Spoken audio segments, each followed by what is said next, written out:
Indoor వేదికగా ఆదివారం జరిగిన మూడో వన్డేలో టీమిండియా న్యూజిలాండ్ చేతిలో 41 రన్స్ తేడాతో చిత్తుగా ఓడింది.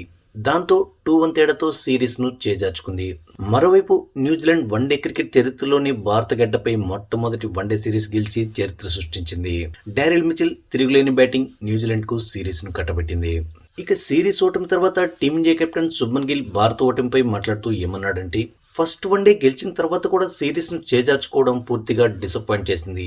ఇక్కడ మేము వెనక్కి తిరిగి చూసుకోవాల్సిన, మెరుగుపరుచుకోవాల్సిన అంశాలు చాలా ఉన్నాయి. వాటిపై వర్క్ చేయాలి.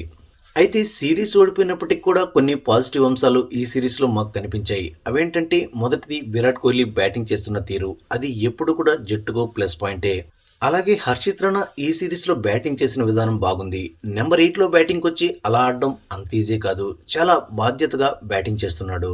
అలాగే ఈ సిరీస్లో ఫాస్ట్ బౌలర్లు బౌలింగ్ చేసిన విధానం కూడా బాగుంది. కాకపోతే మా స్పిన్ డిపార్ట్మెంట్ పూర్తిగా ఫెయిల్ అయింది. అదే ఈ ఓటమికి ప్రధాన కారణం.